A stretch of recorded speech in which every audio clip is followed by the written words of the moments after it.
Hi, welcome. Enjoy the content, subscribe, and turn on notifications. Oliver parked his car in front of the modest building where he lived with Amanda after another exhausting day at work. The sky was orange with the sunset, but he barely noticed the beauty around him. His fatigue showed in his shoulders, and his mind was filled with numbers, reports, and deadlines. He'd been pushing himself to the limit to get that long awaited promotion, believing it was for both their benefit. Amanda often talked about leaving her stressful administrative assistant job and maybe starting a family. That was the shared dream that brought them together from the day they decided to get married. As soon as he opened the door, Oliver was greeted by the smell of something baking in the oven. Amanda was in the kitchen, her hair in a messy bun, wearing an apron he had given her on their last wedding. "Anniversary, hey honey," she said, not taking her eyes off the oven as if cooking was her therapy after a long day. He smiled, feeling that the simple moment made all the sacrifices worth it. Even so, something inside him felt heavy. It wasn't just tiredness or work pressure. It was that uneasy feeling of being there but distant at the same time. In recent months, Oliver had spent more time at the office than at home. His conversations with Amanda were quick and to the point, and their time together felt more like breaks between individual responsibilities than real moments of closeness. He noticed that while he threw himself onto the couch with a heavy sigh, Amanda checked her phone often, laughing at messages he never asked. "Are you okay?" Amanda asked, placing the dish on the table. He nodded, forcing a smile. "Just tired." It had become his go-to answer, but deep down, he feared he was letting her down without knowing exactly. Now, meanwhile, Amanda seemed to have a kind of energy Oliver couldn't keep up with. She frequently told funny stories about work, many involving Ethan, a new colleague who, according to her, had a sharp sense of humor. Oliver listened passively, trying to focus on dinner or the next workday. He wanted to believe his dedication at the office would make up for these gaps in their relationship.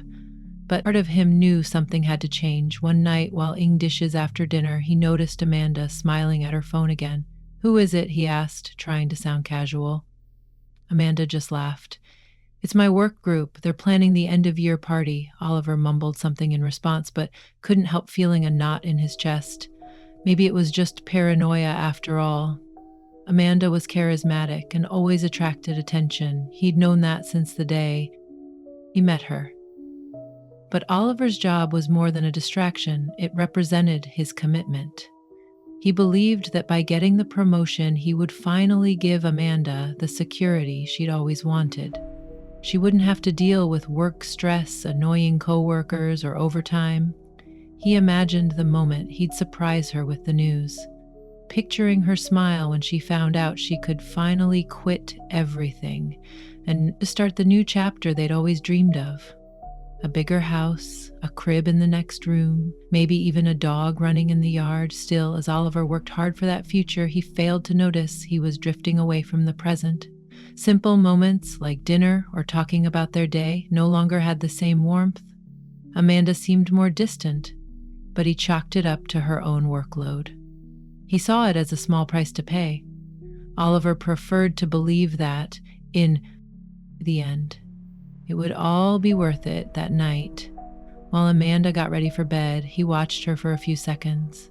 She seemed calm, but there was a certain distance in her eyes he couldn't figure out. He wondered if she was as happy as he believed. "Good night," she said, turning off the lamp next to the bed. Oliver stayed silent for a moment before answering. "Good night," he murmured, his heart still heavy, even though he couldn't pinpoint exactly why. Something about the quietness bothered him deeply. The end-of-year party arrived, and Oliver stood in front of the mirror, adjusting his tie with a small sigh of discomfort. He wasn't a fan of social events, especially when they involved people he hardly knew, but Amanda had insisted so much that he gave in. "It'll be fun," she said, smiling excitedly while she got ready in the bedroom. Oliver knew that despite his reluctance, small compromises like this were part of a healthy marriage. He also wanted to be more present in Amanda's life, something he felt he had been neglecting when they arrived at the venue. Oliver was immediately struck by the lively setting, colorful lights flashing to upbeat music, waiters circulating with trays of champagne, and a live band playing classic holiday tunes. Amanda was beaming. She wore an elegant red dress that highlighted her natural beauty, and her eyes shone with an energy Oliver hadn't seen in a while. He couldn't help but smile, seeing her so happy, but at the same time, something inside him felt uneasy. A feeling he couldn't name, but that clung to him like a weight on his chest. Amanda was quickly greeted by coworkers, introducing Oliver in a casual tone. "This is my husband," she said excitedly, while Oliver nodded politely and shook a few hands. Conversations flowed with laughter and toasts, but Oliver, being more reserved, kept his words to a minimum. He noticed that several times Amanda's gaze seemed to be searching for someone, looking for something. He asked, but she just shook her head with a smile. "No, just seeing who else got here a bit later." Amanda introduced him to Ethan. Oliver recognized the name. He was that funny colleague she mentioned now and then. Ethan was charismatic with an easy smile and a laid-back attitude that seemed to charm everyone around him. "So you finally brought the hubby," Ethan joked, holding out his hand. "We were starting to think he was a myth." Oliver laughed politely, but something about Ethan felt off. Maybe it was how casually he interacted with Amanda, or how his eyes lingered on her longer than Oliver liked. Still, Oliver decided not to overthink it. He didn't want to ruin the night with baseless worries. As the party went on, Amanda and Ethan seemed to get closer. They shared inside jokes Oliver didn't know, laughed about stories he was unfamiliar with, and at times seemed to be in their own world. Oliver tried to distract himself by chatting with other guests and sampling the appetizers, but his attention kept returning to Amanda. He noticed how she leaned in slightly when she talked to Ethan, how she touched his arm casually as she laughed, and how their gazes seemed to linger a bit too long. Eventually, Amanda said she was going to the B bathroom. Oliver just nodded, trying not to look uneasy, but he was on alert. Minutes went by and she didn't return. Then he realized something Ethan was also missing. The realization hit him like a punch, and his heart started pounding. He tried telling himself it was just coincidence, but he couldn't ignore the sense that something was wrong as he waited. Oliver tried to mask his discomfort, but his eyes couldn't stop scanning the room for Amanda or Ethan. When she finally returned, something about her had changed. Her hair was slightly messy, her cheeks were flushed. He tried blaming it on the alcohol or party excitement. Moments later, Ethan also reappeared with his usual casual smile. Oliver noticed they avoided looking directly at each other, which only fueled his anxiety. He wanted to ask Amanda what had happened, but he knew it wasn't the right time or place. The party continued. But for Oliver, everything felt distorted. The music seemed far away.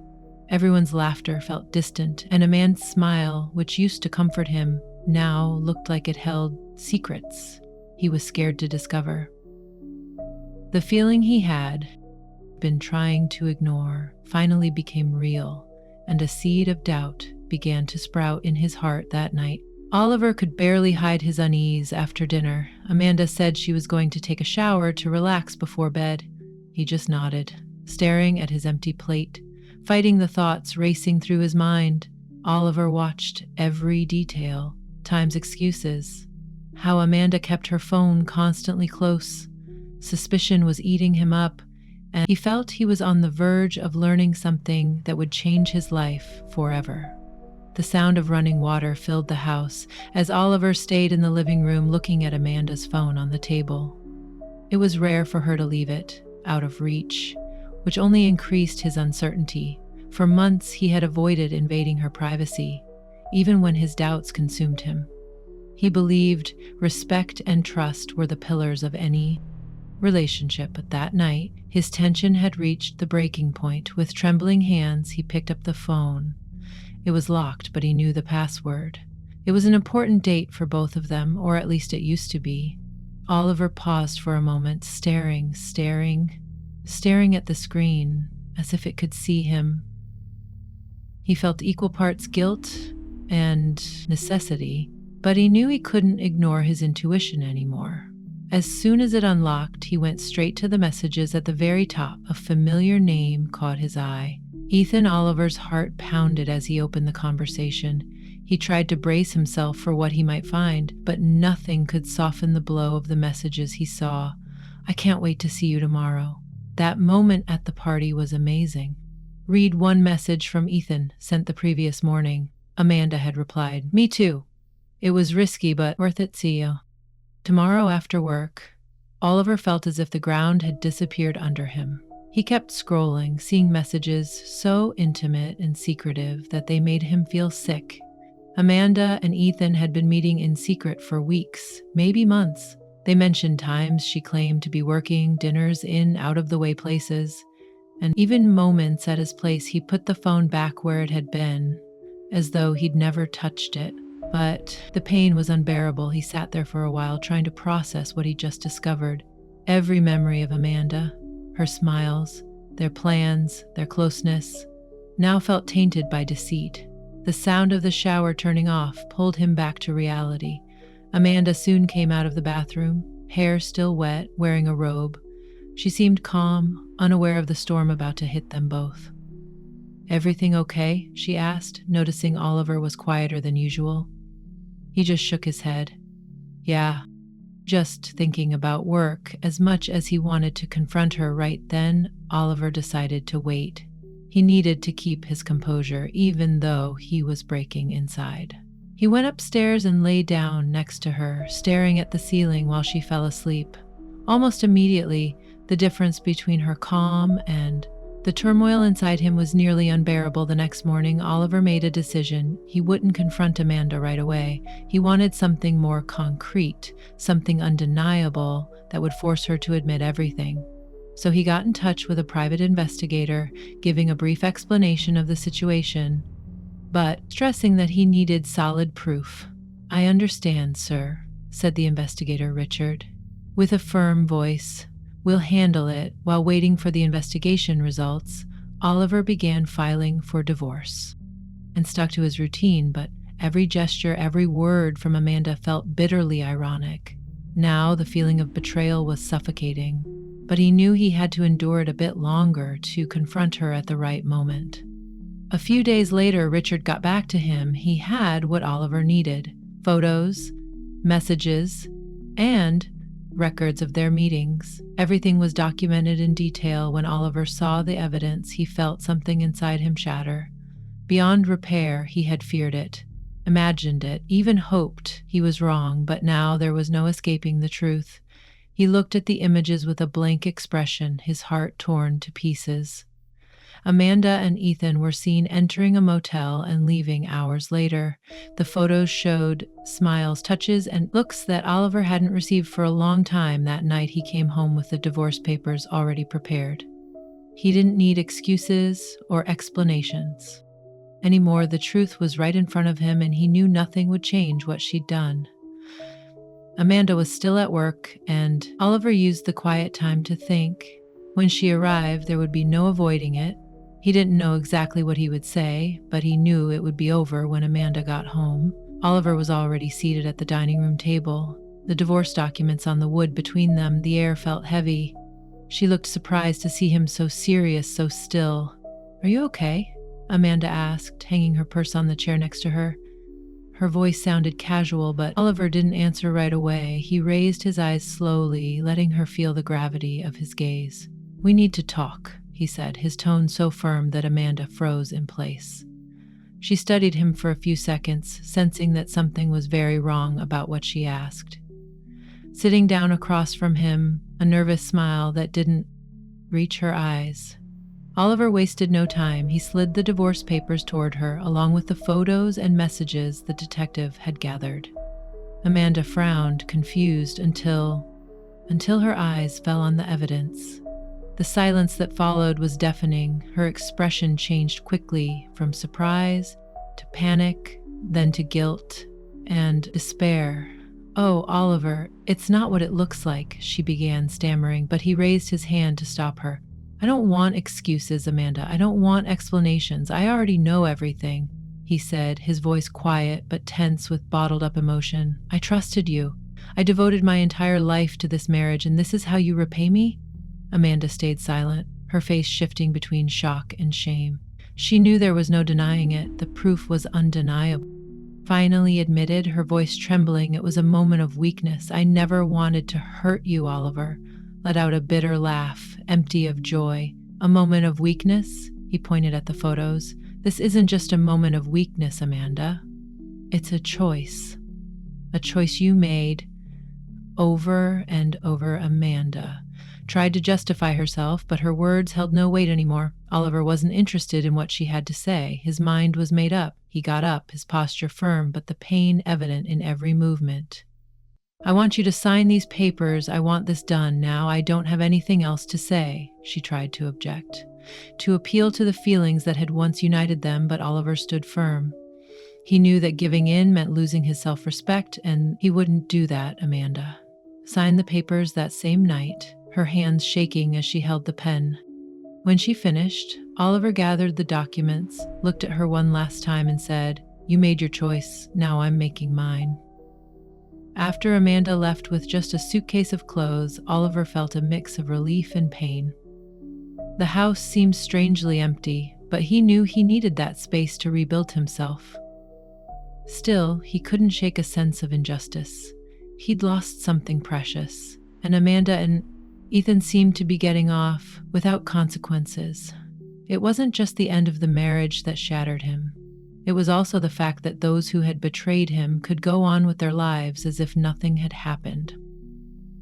Over the following weeks, Oliver started planning. He wasn't thinking of hurting anyone physically. That wasn't who he was. But he wanted Ethan to face at least some consequences for his actions. He remembered something Richard had told him. Ethan was well known at work, but his reputation was far from spotless. He was the type who manipulated situations for his own benefit, and Amanda's affair with him wasn't the first rumor of infidelity. Oliver decided to act using the evidence Richard had gathered. He anonymously sent the photos and messages to Ethan's HR department, along with a brief letter explaining how Ethan's conduct was affecting the team's professional and moral environment. He didn't mention Amanda, leaving her out of the spotlight, but he made sure Ethan's name stayed in the company's internal discussions. The response was swift. Ethan was called in for a meeting, and word spread among coworkers. He tried to defend himself, but the proof was too strong to ignore. The company decided to fire him, citing conduct incompatible with its values. When Oliver heard the news, he felt a wave of satisfaction and relief. It wasn't revenge. Ethan had taken advantage of others' trust, and now he was dealing with the fallout of his action. Oliver, however, refused to let that outcome define him. He knew there was a long road ahead, a road that required courage, patience, and rebuilding, but at least he felt he'd reclaimed a piece of his dignity, something no one would ever take from him again. The next morning felt different. Sunlight streamed into Oliver's home, lighting up the empty spaces around him. Despite everything that had happened, he felt something he hadn't in a long time. Peace. It wasn't that the pain had vanished, it was still there, echoing in his chest, but he knew that for the first time in months he was in control of his own life. Amanda was gone, and with her went the weight of mistrust and deceit. The house, which once seemed to mirror their marriage, was now a sign of a new beginning. Still, the days ahead were tough. Oliver faced his loneliness head-on, without distractions or excuses.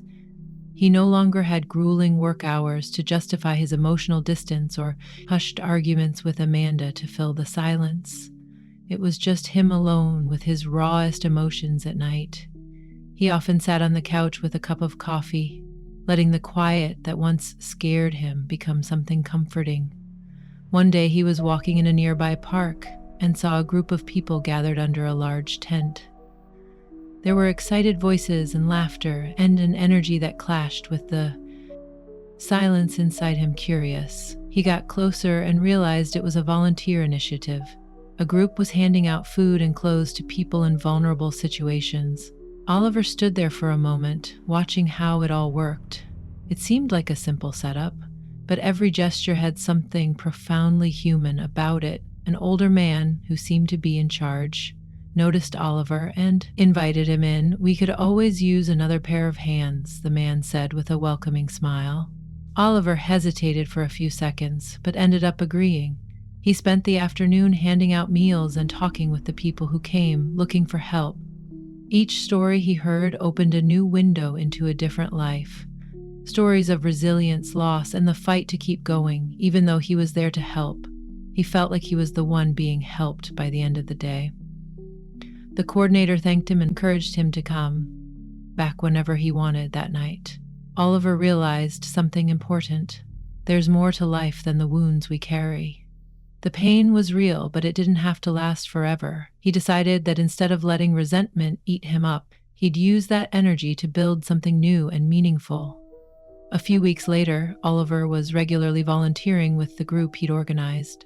He helped organize donations, chatted with people who needed assistance, and even began leading a few initiatives. At one event, he met Clara, a teacher who also spent some of her time volunteering. Clara was kind, with a peaceful smile and a straightforwardness that caught Oliver's attention. They started talking, and soon those conversations turned into meetings. Outside of volunteer work, Clara was nothing like Amanda, and Oliver appreciated that deeply. She was transparent, genuine, and shared the same values he'd always hoped to find in a partner. Their relationship developed gradually, without any rush, but with a connection that felt real for the first time in a long while. Oliver felt like he was truly rebuilding himself, not just surviving despite the scars left by the past. He realized they didn't define him. They were reminders of a painful journey, but also of growth and learning. Oliver knew he'd never forget what happened, but that didn't mean he had to carry it forever. He chose to look forward at the new opportunities life was giving him. Months later, while walking through the park with Clara, he remembered a line he'd heard from someone he helped at the volunteer tent. "Life can hit you hard, but it also gives you the tools to get back up if you choose to use them." Oliver smiled, realizing how much it resonated with him. He had discovered not only a new reason to move on, but also a new version of himself, stronger, more aware, and above all, at peace. His story wasn't just about betrayal or loss, it was about redemption, about finding meaning in hardship, and about seeing that even in our deepest pain, there's always a path to begin again. And that path, however daunting, can lead to something far greater than we ever imagined. Thank you for watching the video. If you enjoyed it, don't forget to subscribe to the channel.